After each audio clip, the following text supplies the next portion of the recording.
এবং ফল। মানুষের স্বভাব হলো এটাই যে তিনি নিজের প্রত্যেক পরিশ্রমের প্রতিফল প্রার্থনা করেন। বেশিরভাগ সময় এই ফলাফলের চিন্তা করতে করতে, কল্পনা করতে করতে উনি কর্ম করতে থাকেন যে আমি এই কাজটা করলে এই ফল পাবো। সেই সব কল্পনা করতে থাকেন যা না তার হাতে আছে, না আছে অধিকার আর না আছে নিয়ন্ত্রণ। উনি শুধু নিজের কর্ম করতে পারেন। উনি কি ফল পাবেন তা তার হাতে কখনোই নেই। তাই আপনিও শুধুমাত্র কর্ম করতে থাকুন, ফলের চিন্তা করবেন না।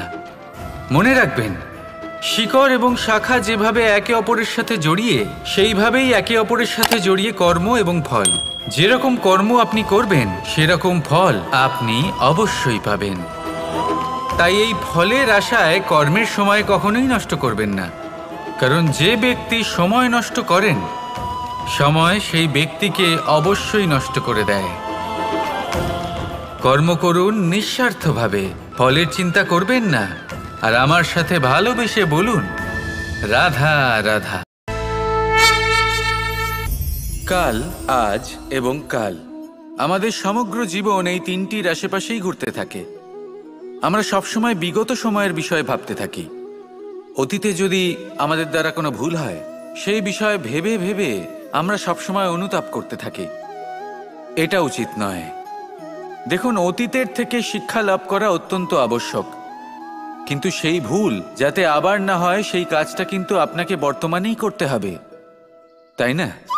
দ্বিতীয় কথা, আমরা সবসময় ভাবি আগামী দিনের বিষয়ে, ভবিষ্যতের বিষয়ে।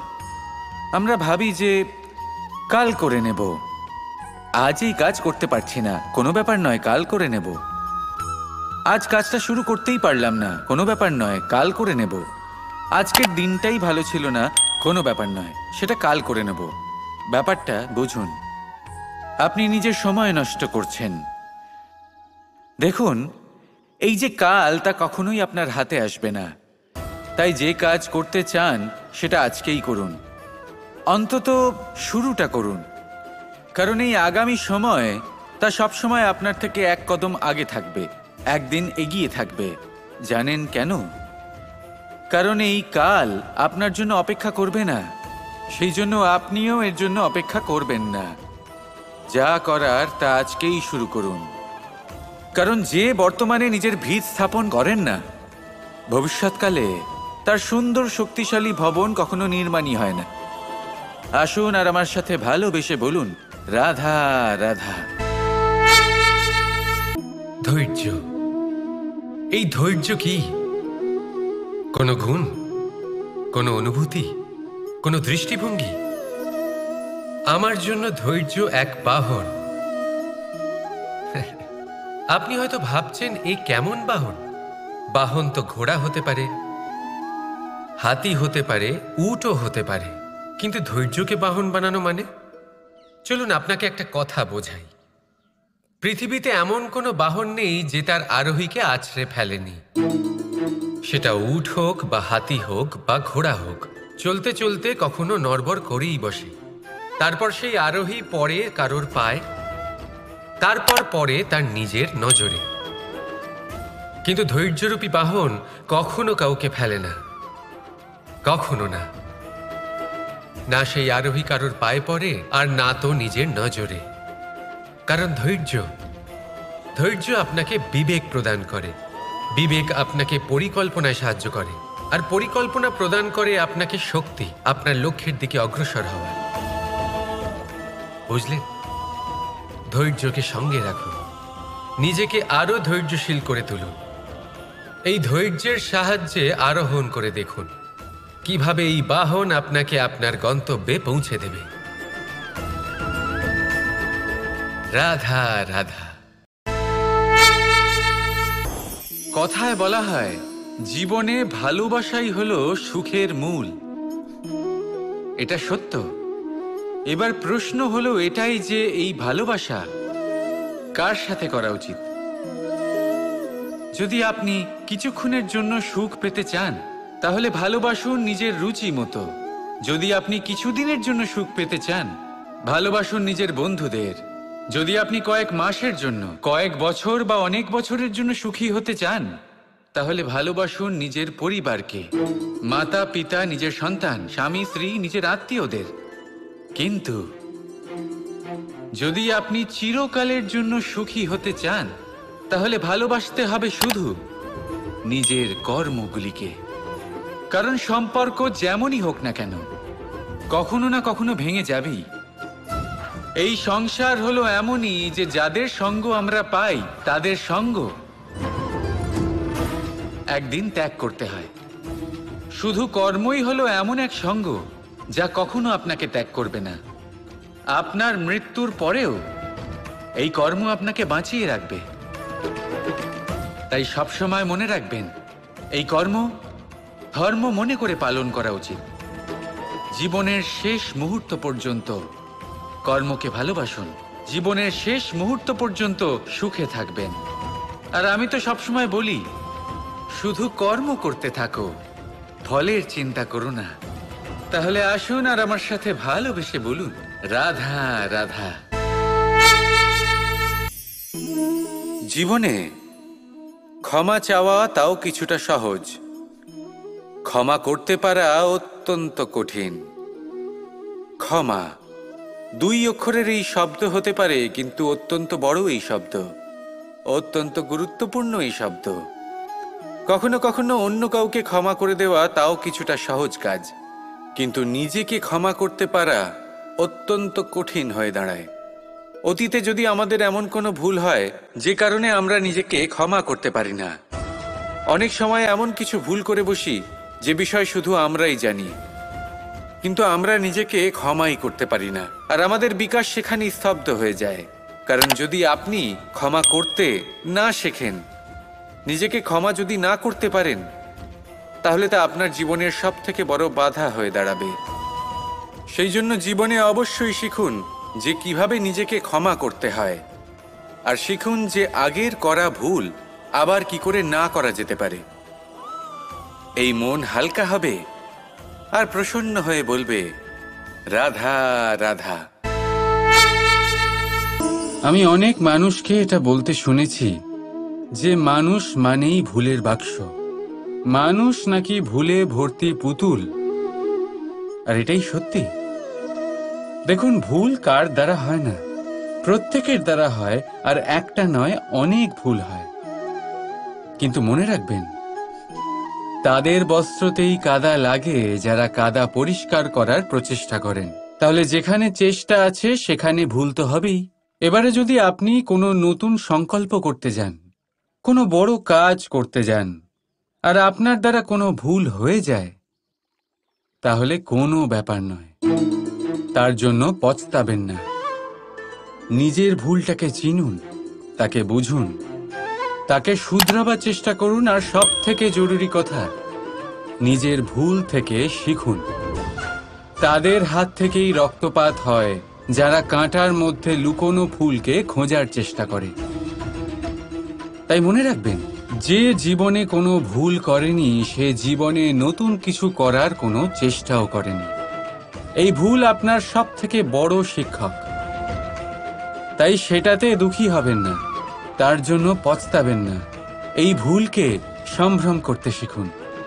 তারপর দেখবেন আপনি নিজেকে জীবনে আরো শিখরে নিয়ে যাবেন।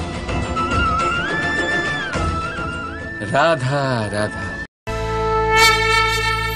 প্রশান্তি জড়িত নিদ্রা মানুষের জীবনের একটা অত্যন্ত গুরুত্বপূর্ণ সুখ এবং প্রয়োজনীয়তাও। দেখতে গেলে এই সংসারের প্রত্যেক পশু পাখি, প্রত্যেক জীব অবশ্যই নিদ্রা প্রাপ্ত করেন, কিন্তু মানুষ, যার মধ্যে বিচার বিবেচনা করার শক্তি অন্যদের থেকে অনেক বেশি, তার কিন্তু ঘুমের কিছু সমস্যা অবশ্যই হয়। কি বলেন, তাই তো? এবার এর কারণ কি? চিন্তা। এবার চিন্তা আমাদের সবার জীবনে আছে। আমরা সকলে জানি যে চিন্তা কখনো আমাদের সাহায্য করে না, তাও আমাদের জীবনে আছে। কেন? চিন্তার মাধ্যমে কি কখনো কোনো সমস্যার সমাধান হয়েছে? অর্থের চিন্তা করলে কি অর্থ লাভ হয়? ভবিষ্যতের চিন্তা করলে কি ভবিষ্যৎ ঠিক হয়ে যায়? স্বাস্থ্যের চিন্তা করলে কি স্বাস্থ্য নিজে থেকেই ঠিক হয়? হয় না।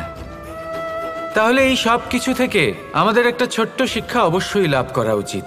আপনিও আপনার কাঁধ থেকে চিন্তার এই বোঝা নামিয়ে ফেলুন।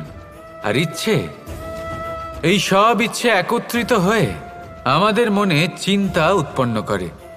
তাই এই চিন্তাগুলিকে ত্যাগ করুন। প্রকৃতির প্রেমের ওপর বিশ্বাস রাখুন।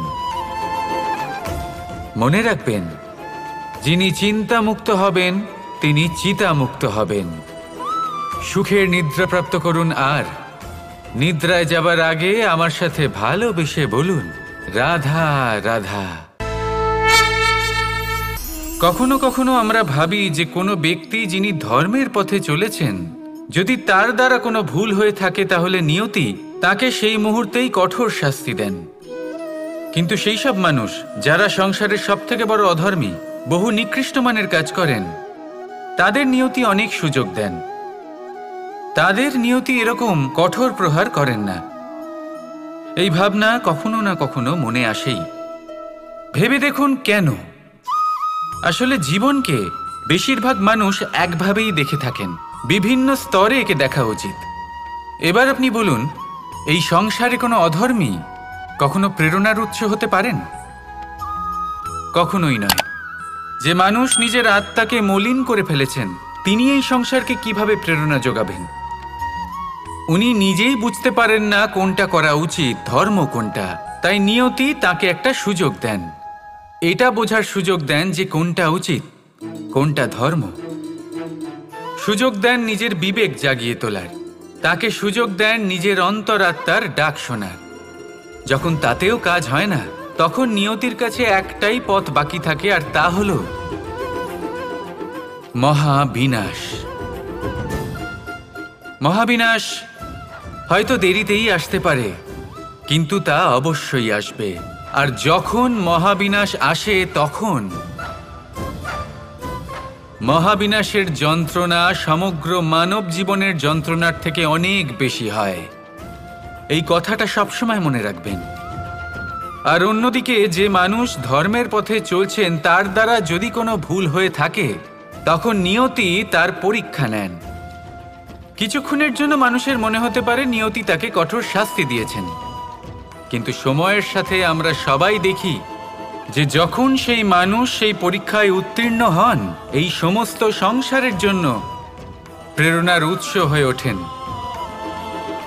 অর্থাৎ নিয়তি প্রত্যেক মানুষকে তার কর্ম অনুসারে উচিত ফলও দেন, উচিত শাস্তিও দেন। পার্থক্য হলো শুধুমাত্র সময় আর আপনার দৃষ্টিভঙ্গির।